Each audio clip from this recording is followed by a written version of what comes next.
Hello friends, welcome back to our YouTube channel next current.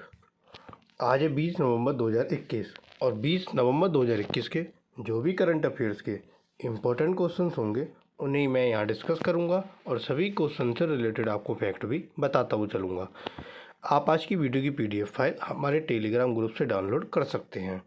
Telegram group का link आपको video के description में दिया गया है। अगर आपने अभी तक हमारे चैनल सब्सक्राइब नहीं किया है तो चैनल को सब्सक्राइब करना ना भूलें, साथ ही नोटिफिकेशन बेल को भी प्रेस करें ताकि आपको सभी वीडियो के नोटिफिकेशन मिलते रहें। तो चलिए शुरू करते हैं आज का अपना पहला क्वेश्चन है, हाल ही में NIPL और नेटवर्क इंटरनेशनल ने किस देश में मोबाइल आधारित रियल टाइम भुगतान प्रणाली के लिए समझौता किया? तो यह जो समझौता हुआ है वो आपके UAE यूनाइटेड अरब अमीरात में हुआ है। Option A.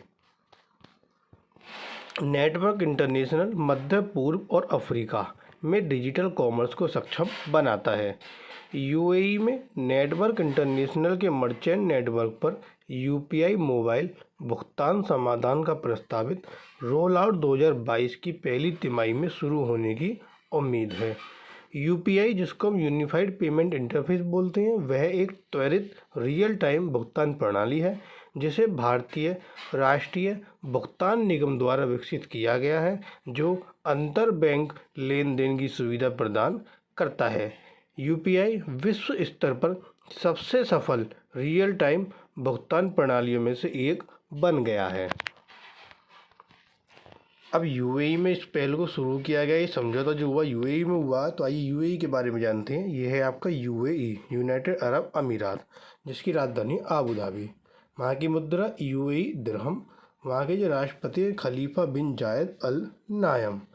ये क्या है? UAE का आपका फ्लैग। और ये हैं आपके वहाँ के प्रधानमंत्री या उपराष्ट्रपति मोहम्मद बिन राशिद अल मक्तूम। अगला क्वेश्चन, हाल ही में सरकार ने किस विमान के लिए 2 fixed base full mission simulator की खरीद के लिए अनुबंध पर हस्ताक्षर किए? तो यह हस्ताक्षर किए गए जैगुआर एयरक्राफ्ट के लिए। Option B. सरकार ने 357 करोड़ रुपए की लागत पर भारतीय वायुसेना के लिए हिंदुस्तान एरोनॉटिक्स लिमिटेड से जैगुआर विमान के लिए 2 fixed base full mission simulator की खरीद के लिए अनुबंध पर हस्ताक्षर किए। इसका 5 वर्ष का व्यापक वार्षिक रखरखाव अनुबंध होगा। ये सिमुलेटर वायुसेना स्टेशनों जामनगर और गोरखपुर में स्थापित किए जाएंगे। सिमुलेटर पूरे परिचालन लिफाफे में पायलटों को विभिन्न आकस्मिकताओं के लिए उजागर करके भारतीय वायुसेना को अपने उड़ान प्रशिक्षण की गुणवत्ता को उच्च मानकों तक बढ़ाने में मदद करेंगे। अगला क्वेश्चन, हाल ही में ललित कला एकेडमी में सप्ताह भर चलने वाली प्रदर्शनी का उद्घाटन किसने किया? तो यह उद्घाटन किया है मीनाक्षी लेखी ने। Option C. ये केंद्रीय संस्कृति राज्य मंत्री हैं मीनाक्षी लेखी, जिन्होंने 18 नवंबर को ललित कला एकेडमी में एक सप्ताह तक चलने वाली प्रदर्शनी का उद्घाटन किया। इसका आयोजन कमल आर्ट गैलरी के सहयोग से किया जा रहा है। प्रदर्शनी में प्रख्यात कलाकार श्री पवन वर्मा शाहीन के चित्रों को दर्शाया गया है। यह प्रदर्शनी जनता के लिए 18 से 24 नवंबर तक सुबह 11 बजे से शाम 7 बजे तक खुली रहेगी। इस प्रदर्शनी का नाम भारत माता एवं भारत के नायक रखा गया है। प्रदर्शनी में रविन्द्रनाथ टैगोर, सरदार वल्लभ भाई पटेल, APJ अब्दुल कलाम और प्रधानमंत्री नरेंद्र मोदी जैसे दिग्गज के चित्र भी दिखाए गए हैं। अगला क्वेश्चन, हाल ही में कौन सा अभ्यास पश्चिम नौसेना की कमान के तत्वावधान में मुंबई से दूर अपर्तीय विकास क्षेत्र में आयोजित किया गया? तो वह कौन सा अभ्यास था? वह था आपका प्रस्थान अभ्यास। Option D. हर 6 महीने में आयोजित होने वाला यह अपतटीय सुरक्षा अभ्यास सुनिश्चित करने का एक महत्वपूर्ण तत्व है। इसका उद्देश्य अपतटीय विकास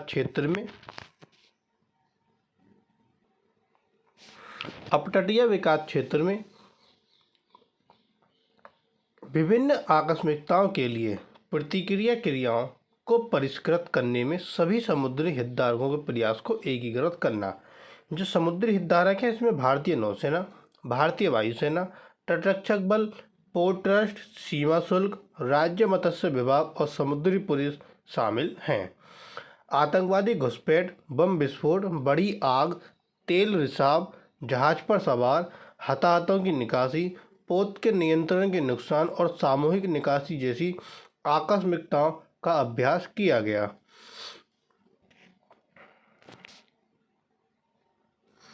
अगला क्वेश्चन, राष्ट्रीय प्राकृतिक चिकित्सा दिवस कब मनाया जाता है? राष्ट्रीय प्राकृतिक चिकित्सा दिवस इस वर्ष आपका चौथा राष्ट्रीय प्राकृतिक चिकित्सा दिवस मनाया गया और ये 18 नवंबर को मनाया जाता है। Option A. आयुष मंत्रालय द्वारा 2018 से यह दिवस मनाया जा रहा है।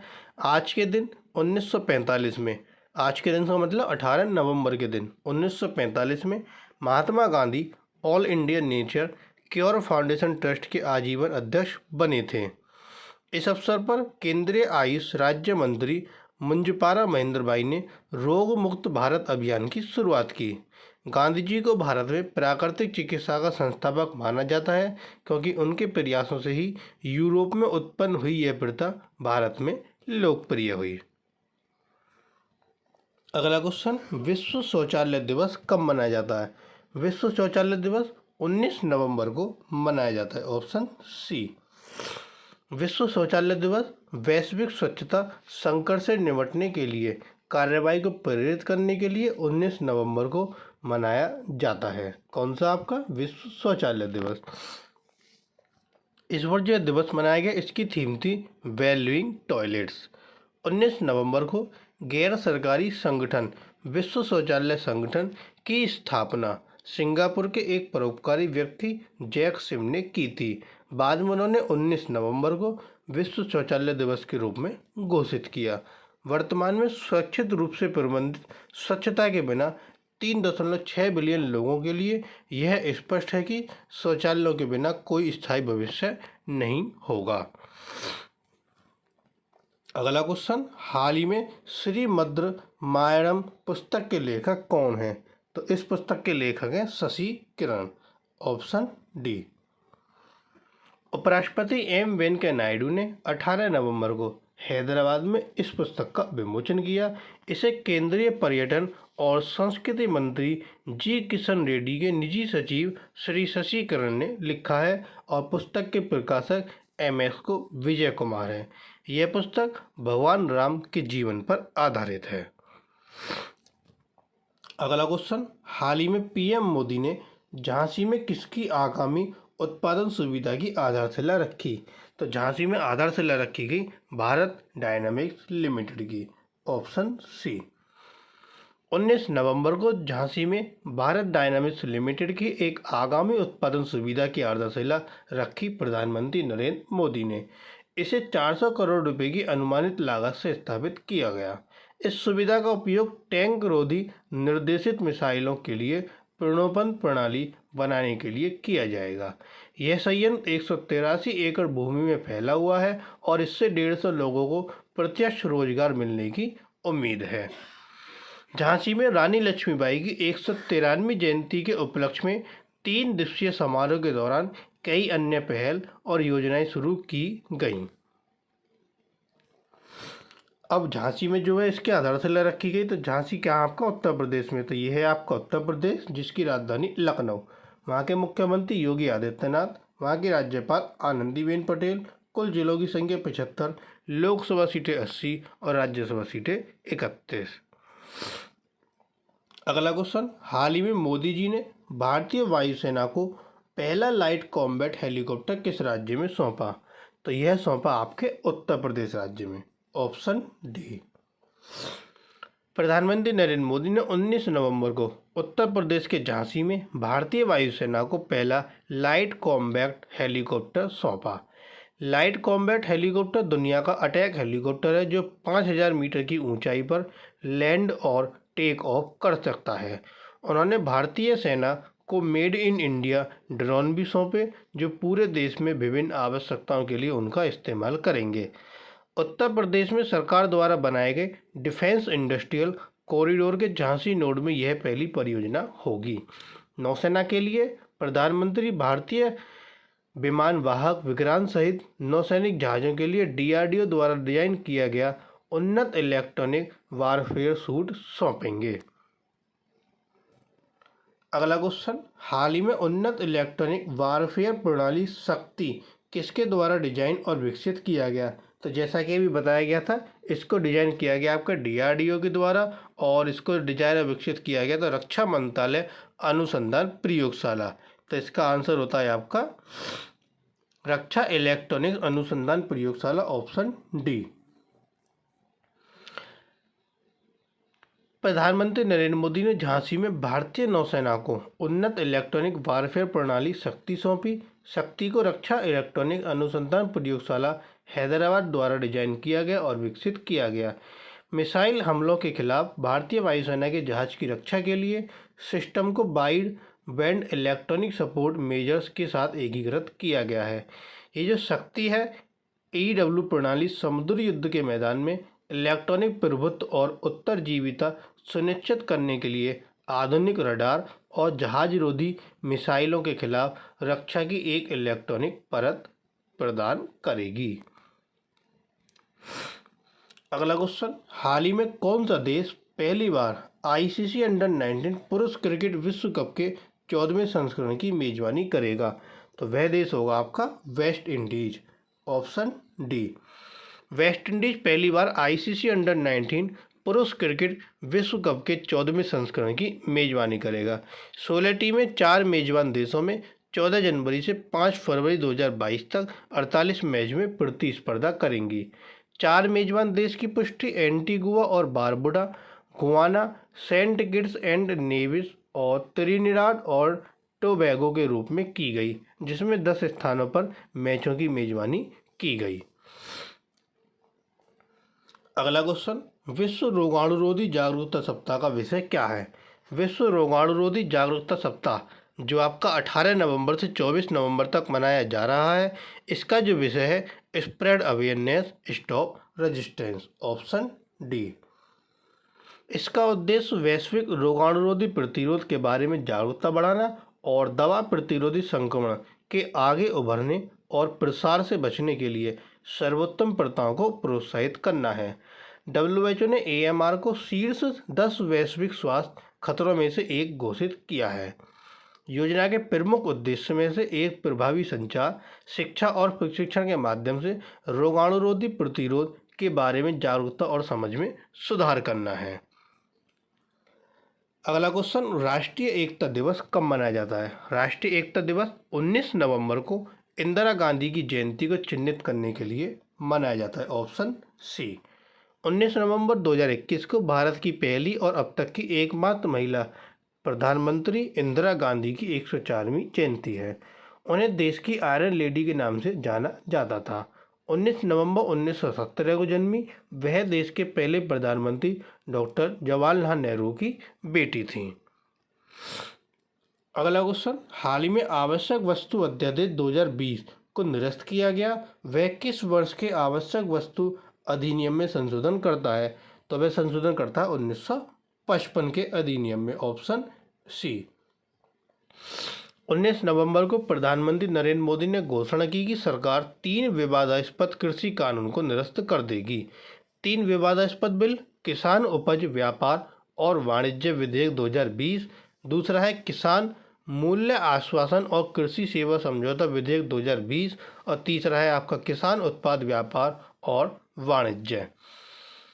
आवश्यक वस्तु अध्यादेश 2020 को 5 जून 2020 को प्रख्यापित किया गया था। यह आवश्यक वस्तु अधिनियम 1955 में संशोधन करता है। अधिनियम केंद्र सरकार को कुछ वस्तुओं में उत्पादन, आपूर्ति, वितरण, व्यापार और वाणिज्य को नियंत्रित करने का अधिकार देता है, जिसको अब निरस्त किया गया है। अगला क्वेश्चन, हाल ही में इंडियन फिल्म पर्सनालिटी अवार्ड से किसे सम्मानित किया जाएगा? इंडियन फिल्म पर्सनालिटी अवार्ड से हेमा मालिनी और प्रसून जोशी को सम्मानित किया जाएगा, ऑप्शन डी। सूचना और प्रसारण मंत्री अनुराग सिंह ठाकुर ने घोषणा की। यह पुरस्कार गोवा में भारत के 52वें अंतर्राष्ट्रीय फिल्म महोत्सव में दिया जाएगा। हेमा मालिनी एक भारतीय अभिनेत्री हैं जिन्होंने 1963 में अभिनय की शुरुआत की। प्रसून जोशी एक कवि, लेखक, गीतकार और पटकथा लेखक हैं। हेमा मालिनी एक भारतीय अभिनेत्री, लेखिका, निर्देशक, निर्माता, नर्तकी और राजनीतिज्ञ हैं। उन्होंने तमिल फिल्म ईदु साथियाम से अभिनय की शुरुआत की और बाद में 1968 में सपनों का सौदागर की मुख्य अभिनेत्री के रूप में हिंदी सिनेमा में प्रवेश किया। तब से उन्होंने शोले, सीता और गीता, सत्ते पे सत्ता, बागबान जैसी 150 से अधिक फिल्मों में अभिनय किया। प्रसून जोशी ने 17 वर्ष की उम्र में गद्य और कविता की अपनी पहली पुस्तक प्रकाशित की।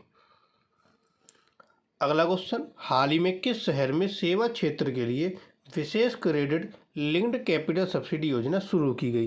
तो यह योजना शुरू की गई आपके गुवाहाटी में। Option D.